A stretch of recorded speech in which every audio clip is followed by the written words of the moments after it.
سيف السبيل. Humanity sets the agenda. The time is just gone 8:23 a.m. and in the introduction to the show, we have been talking about social justice and economic justice. And we kick off this morning looking at mounting calls for a basic income grant for millions of unemployed people in the country. And we joined this morning by Hoodah Abrahams-Fayker, who is the National Advocacy Manager at Black Sash. Hoodah, assalamu alaikum wa rahmatullahi wa barakatuh and welcome. Wa alaikum salam. Shukran for having me. Yes, Afwan to you, and great having you with us this morning. Now, Hoodah, obviously, this whole question surrounding the basic income grant, it's been a huge topic, it's been a massive topic, and Black Sash right at the forefront, supporting the Minister, Lindiwe Zulu, for this call. Yes, no, definitely. I mean, with the rate of unemployment, which has been exacerbated by the pandemic, as well as poverty and equality, there's no other solution but to implement a basic income grant. Yes. Now, let's just look at the issues in terms of implementing. What are some of the issues? What are some of the challenges? Well, at the moment, we have a social assistance framework in place, which is for elderly, disabled, and children. And those are individually targeted and it's means tested. So obviously a big challenge with unemployed people and those who earn a little income is to validate that they qualify for this grant. So there is a challenge with administrative processes, but through the introduction of a COVID social relief of distress grant, which has been implemented as a temporary measure to alleviate the poverty now during the pandemic, there is a database in place so that we can tick that box off.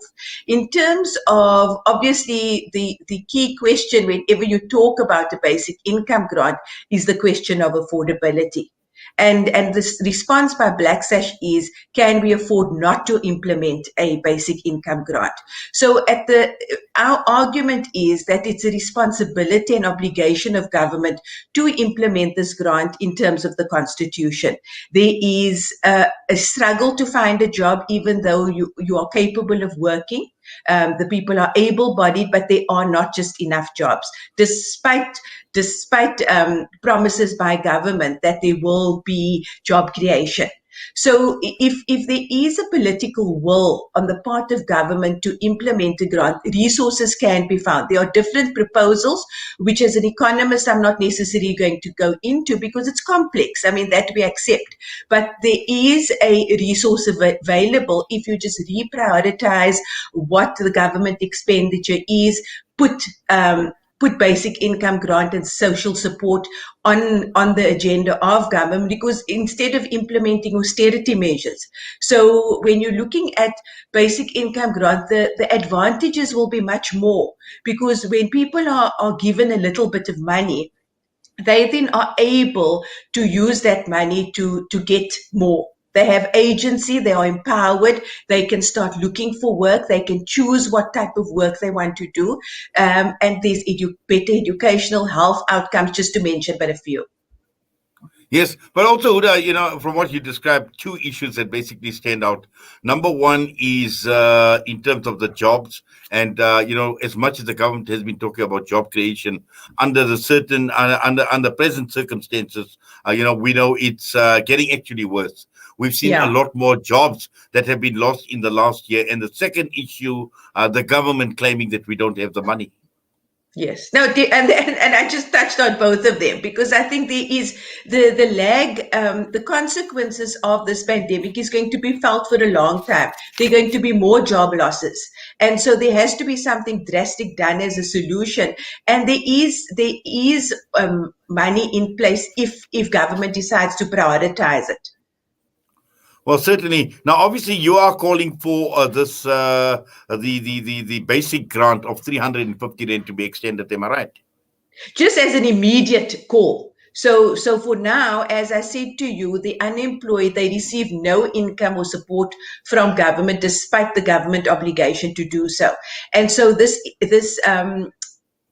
interim measure of providing a small grant of 350 Rand, we ask that that be extended because that is supposed to end the end of April. And so we ask that that be extended, also that that be at least the amount increased to the food poverty line of 585 Rand. But there's an important ask is that there be an extension for eligibility of that grant so that recipients of the caregiver of the child support grant for their children who are the caregivers, they must also receive the grant, because there was a grant for caregivers, but that ended in October. So there's a gender discrimination, because even though they are mothers that may be unemployed, they are not eligible to qualify because they're on the South African Social Security database. Hoodah, do we have the capacity to deal with this? Because I'm sure on a daily basis, more and more people are entering the system in terms of being unemployed and need this grant badly. Look, at the moment, there are already 18 million beneficiaries that receive this grant. So the question of whether we can or not is not an issue. It's about an obligation, a responsibility by government to do so. Because if they don't, people are going to be dying of hunger rather than the pandemic. So there's an urgency, and with that introduction of a income for the unemployed, they will then be in a position to create employment for themselves, become independent, and find jobs and become entrepreneurial. Yeah, certainly. But also, I think, obviously, we know that the pandemic is going to be with us for a long, long time.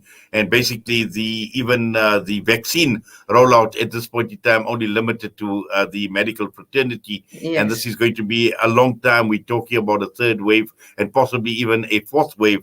So this is something that the government needs to attend to with a sense of urgency and provide absolute clarity as to where we are going as far as this social relief grant goes.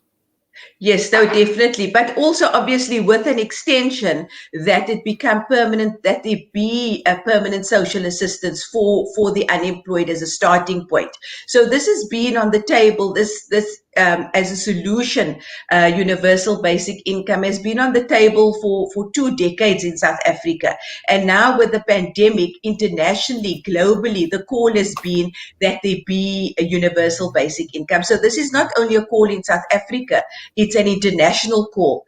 And there has been, research has been done.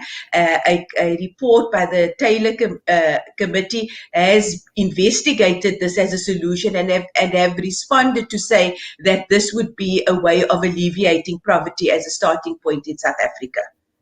Well, Hoodah, let's just follow developments. And as always, we thank you. We say shukran to you for your time with us this morning. Salam Media. Assalamu alaikum. Wa alaikum salam. Shukran.